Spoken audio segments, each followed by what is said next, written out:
Alors, dans le cadre de l'étude du métabolisme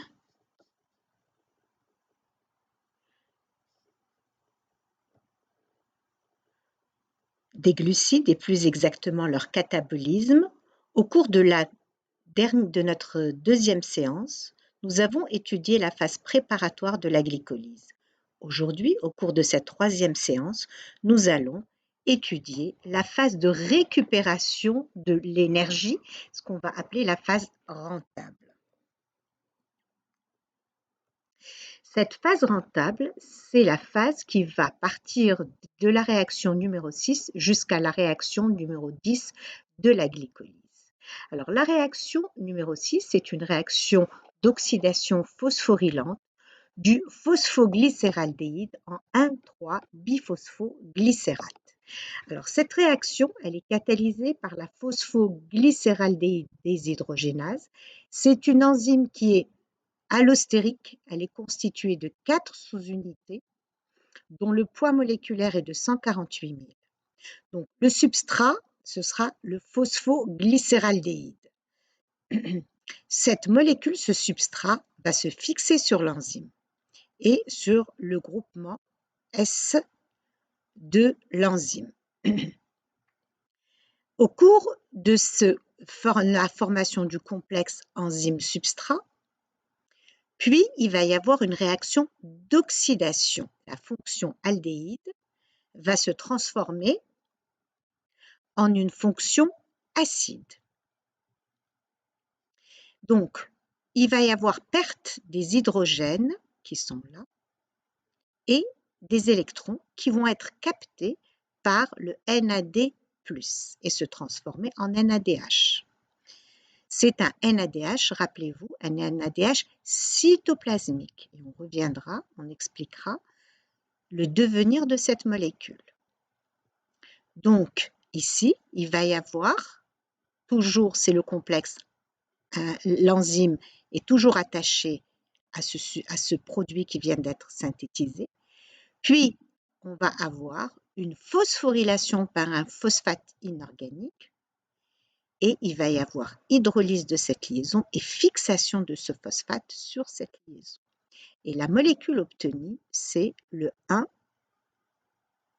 1,3-biphospho ici et pas diphospho, c'est biphosphoglycérate. Les phosphores sont portés par des carbones différents et libération de l'enzyme. Donc, cette réaction d'oxydation phosphorylante, elle transforme une fonction aldéhyde en une fonction acide. On a phosphorylation de l'acide formé en acide phosphorique et c'est une liaison riche en énergie. Puis réduction d'une molécule de NAD+ en NADH. La réaction numéro 7, c'est une réaction de transformation du 1,3-biphosphoglycérate que nous venons de voir en 3-phosphoglycérate. Qu'est-ce qui s'est passé? Ici, le phosphate qui est lié à une liaison riche en énergie va être transféré sur un ADP pour nous donner de l'ATP. Cette réaction est catalysée par la phosphoglycérate kinase. Chaque fois que vous aurez intervention d'une molécule d'ADP ou d'ATP, on aura à faire, l'enzyme s'appellera une kinase. Donc l'enzyme, la phosphoglycérate kinase, catalyse une réaction exergonique qui utilise comme substrat le 1,3-biphosphoglycérate pour réaliser la phosphorylation de l'ADP en ATP. La liaison riche en énergie est récupérée sous forme d'ATP. La phosphoglycérate kinase est une protéine monomérique. Ça veut dire quoi? Elle est formée d'une seule sous-unité. Elle est constituée de 400 acides aminés avec un poids moléculaire de 45 kD.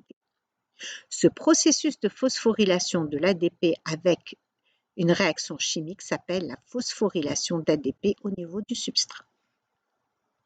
Pour la réaction numéro 8, c'est une réaction d'isomérisation du 3-phosphoglycérate en 2-phosphoglycérate. Voici le 3-phosphoglycérate. Et il va y avoir une réaction d'isomérisation, donc une mutation du phosphate de cette position, de la position 3 à la position 2. L'étape numéro 9, elle est catalysée par une enzyme, par l'énolase. C'est une réaction de déshydratation du phosphoglycérate en phosphoénol pyruvate. Alors cette enzyme, l'énolase, est une enzyme qui existe sous forme de 3 sous-unités différentes. Ces 3 isoenzymes, toutes homodimériques. Ces sous-unités peuvent être alpha, bêta ou gamma. Bien sûr, alpha, bêta et gamma sont des enzymes qui vont assurer la même réaction, mais ils vont être constitués d'une chaîne alpha, bêta ou gamma. Elles sont homodimériques, soit alpha-alpha, soit bêta-bêta, soit gamma-gamma. Les alpha-alpha, on les trouve dans la plupart des tissus, les bêta dans le muscle et les gamma dans les neurones. Et ici, qu'est-ce que vous voyez? Vous voyez qu'il y a eu une réaction de déshydratation ici, libération d'une molécule d'eau, et on passe du 2-phosphoglycérate au phosphoénol pyruvate. Une réaction qui est très riche en énergie, une molécule, ici qui est riche en énergie. La formation d'une liaison énol-phosphate riche en énergie par élimination d'une molécule d'eau. Réaction faiblement endergonique, réversible. Caractéristique de l'enzyme, elle est formée de 2 sous-unités comme nous venons de voir, dont le poids moléculaire est de 100 kDa. Dans les conditions standards, les conditions de laboratoire, cette réaction est une réaction faiblement endergonique, et dans les conditions réelles, elle est faiblement exergonique. L'étape numéro 10, c'est la transformation du phosphoénol pyruvate en pyruvate. Et là, nous allons arriver à la molécule non phosphorylée. Nous partons du phosphoénol pyruvate et on va avoir le transfert de cette molécule du phosphoénol pyruvate à l'ADP pour nous donner de l'ATP. Réaction très exergonique, réaction irréversible, enzyme très importante dans la régulation du métabolisme. Donc, nous sommes partis du glucose et nous sommes arrivés au pyruvate. Pour la phase préparatoire, nous sommes partis du glucose, une molécule non phosphorylée, et nous sommes arrivés à la dihydroxyacétone phosphate et au glycéraldéhyde 3-phosphate. Puis le glycéraldéhyde 3-phosphate, au cours de la phase rentable, nous sommes partis du glycéraldéhyde et nous sommes arrivés au pyruvate. Alors, le bilan de cette phase de la phase rentable, pour une molécule de pyruvate formée, nous avons production de 2 molécules d'ATP, une lors de la réaction de transformation du 1,3-biphosphoglycérate en 3-phosphoglycérate, et lorsqu'on a transformé le phosphoénol pyruvate en pyruvate. Voici la synthèse de 2 molécules d'ATP, avec une production de 1 molécule de NADH. Donc, lorsque on a la phase rentable, production de 2 molécules d'ATP et d'1 molécule de NADH. Qui est ce NADH? Il est cytoplasmique. Si nous voulons le bilan global de la glycolyse, au cours de la phase préparatoire, nous avons consommé 2 molécules d'ATP. Au cours de la phase rentable, nous avons produit pour 1 molécule de pyruvate, 1 molécule de NADH cytoplasmique et 2 molécules d'ATP. Mais il ne faut pas oublier que la phase rentable va se refaire 2 fois puisqu'on a 2 molécules de glycéraldéhyde. Et donc ici, on va multiplier par 2 le NADH cytoplasmique et on va multiplier par 2 les 2 molécules d'ATP formées. Et donc là, on a 4 molécules d'ATP. Et selon le devenir du NAD, et on le verra dans le cours, le devenir du NADH cytoplasmique, soit on va avoir 6 molécules d'ATP, soit on va avoir 4 molécules d'ATP. Et en réalité, ici, c'est 2 fois 3, ici, c'est 2 fois 2. Ça, on l'expliquera dans le cours. Donc, le bilan net pour l'hydrolyse d'une molécule de glucose, on forme 8 molécules d'ATP. Donc, ça, c'est le bilan global.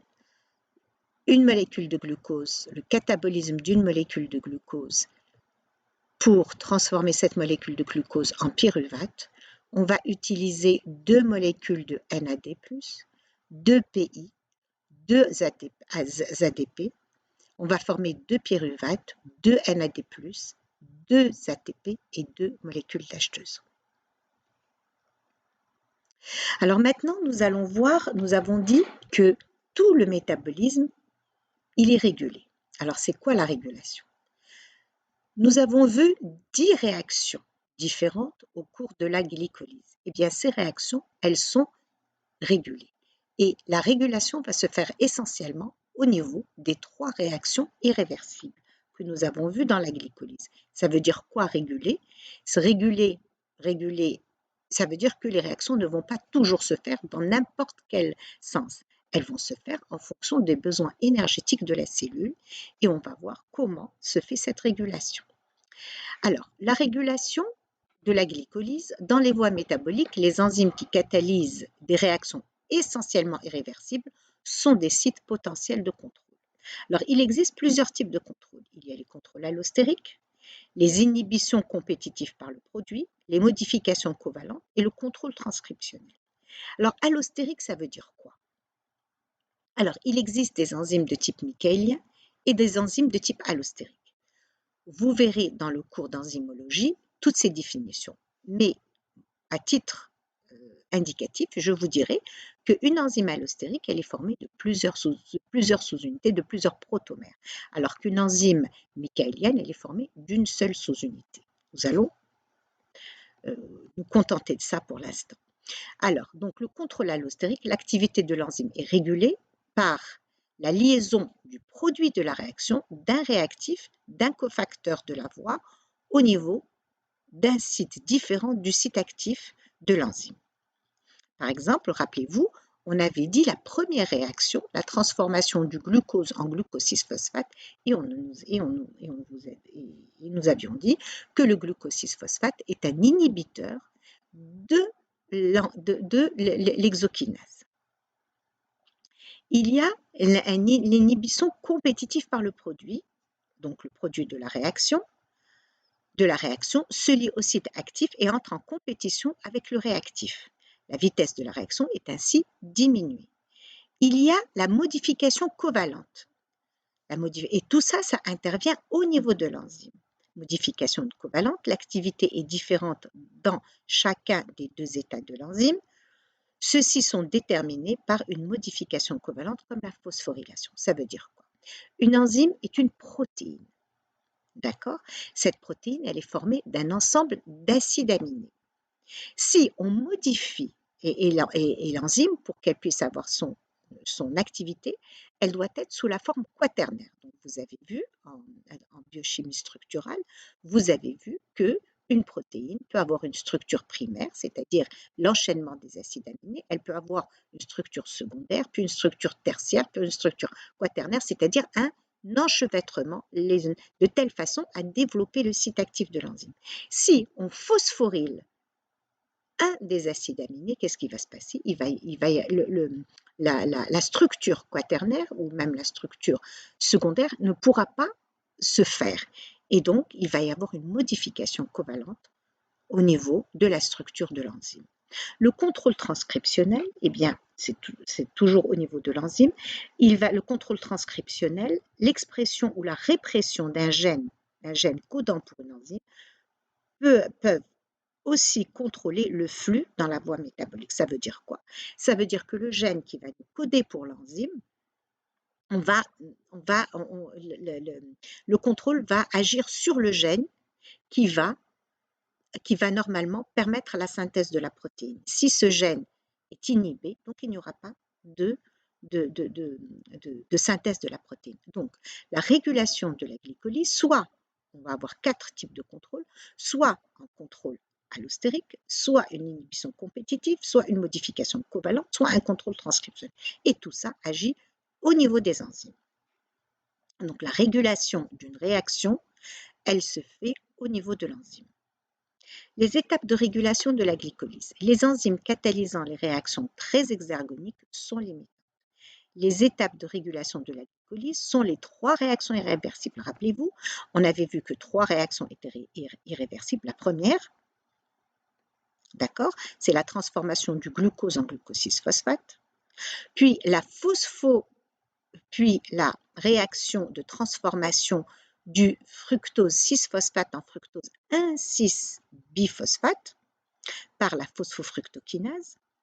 Et là, vous voyez que nous avons des activateurs et des inhibiteurs de cette enzyme qui sont allostériques. Les activateurs de la phosphofructokinase sont le fructose 2,6-biphosphate, le fructose 6-phosphate, l'AMP et l'ADP. Et les inhibiteurs de la phosphofructokinase dont sont l'ATP et le citrate. Puis la troisième enzyme, c'est la pyruvate kinase, donc la dernière enzyme de la glycolyse, est régulée allostériquement et ceci de façon ubiquitaire. L'AMP et le fructose 1,6-biphosphate sont des activateurs et l'ATP, l'acétylcoenzyme A et l'alanine sont des inhibiteurs. Alors, caractéristiques d'une enzyme clé, on a dit que la phosphofructokinase est une enzyme clé, elle régule une voie métabolique, catalyse l'étape d'engagement, catalyse la réaction la plus lente. L'enzyme, elle est de nature allostérique, possibilité de rétrocontrôle par le produit final de la voie métabolique ou celui d'une autre voie. Activation par phosphorylation ou déphosphorylation. Alors maintenant, nous allons nous intéresser, nous avons vu que la glycolyse, c'était la transformation du glucose en pyruvate. Et ces 10 réactions se déroulent dans le cytoplasme. Et nous avons vu qu'il y avait 3 réactions irréversibles.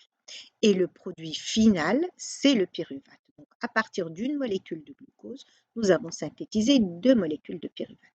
Alors maintenant, ce qu'on constate, c'est que le pyruvate, il est non phosphorylé. Donc, il va quitter le compartiment du cytoplasme. Il va quitter le cytoplasme pour aller où? Pour aller vers la mitochondrie. Et le devenir, voici, donc vous avez la circulation sanguine et vous avez donc, tout ce que nous avons vu. Et ce pyruvate-là, il va pénétrer à l'intérieur de la mitochondrie, mais il peut aussi se transformer en lactate. Alors, dans les conditions en absence d'oxygène, le pyruvate peut subir une réaction de réduction sous l'action de la lactate déshydrogénase et se transformer en acide lactique. Mais de façon plus générale, le pyruvate quitte le cytoplasme et va traverser la membrane mitochondriale pour se retrouver dans la matrice mitochondriale.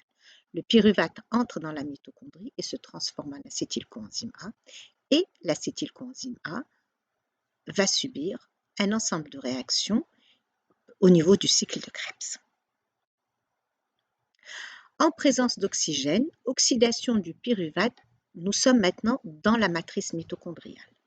Le pyruvate subit une réaction d'oxydation, de décarboxylation oxydative. Il se transforme en acétylcoenzyme A. Ici, nous avions une molécule à 3 atomes de carbone.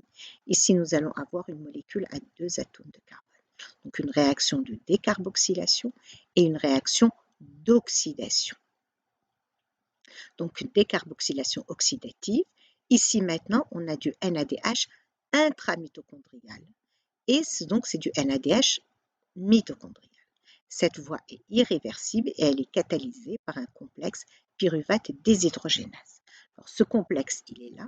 Ce complexe, il est formé de 1, 2, 3 enzymes et il a 3 coenzymes que nous allons voir.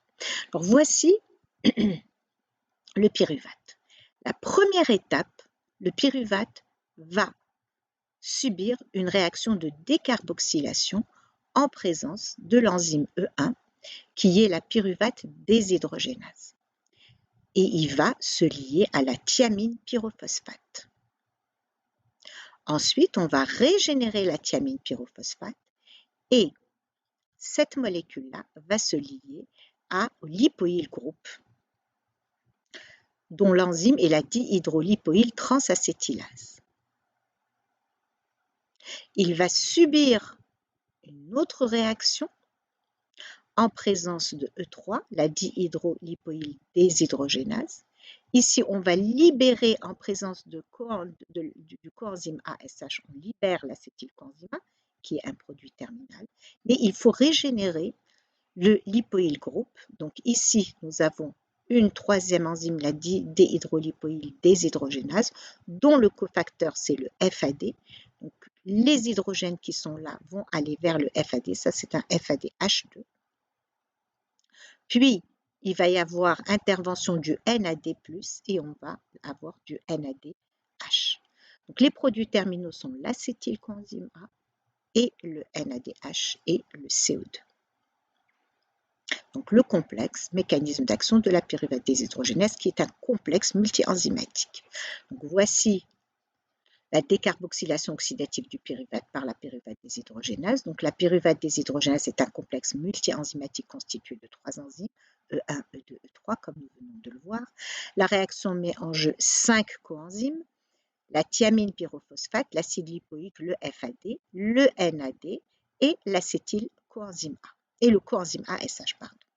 Et donc, le produit final, c'est l'acétylcoenzyme A plus le CO2 plus le NADH.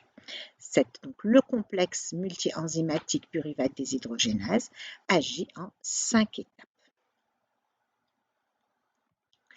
Alors, le bilan de la décarboxylation oxydative, le bilan, c'est qu'on a produit une molécule de NADH. Une liaison thioester, ici une liaison thioester riche en énergie. La réaction est fortement exergonique et elle est irréversible. Alors maintenant, régulation de la pyruvate déshydrogénase. Inhibition par les produits, donc l'acétylcoenzyme A inhibe la transacétylase E2. Le NADH inhibe la dihydrolipoyl déshydrogénase E3. Régulation par rétrocontrôle, le GTP inhibe la pyruvate déshydrogénase. L'AMP active la pyruvate déshydrogénase. Régulation par modification covalente. Phosphorylation de la sérine de E1 par la kinase, la pyruvate déshydrogénase kinase. La pyruvate déshydrogénase est stimulée par l'ATP, par le NADH et l'acétylcoenzyme A. La pyruvate déshydrogénase kinase est inhibée par l'ADP, le NAD+, le coenzyme A et le pyruvate. Merci de votre attention.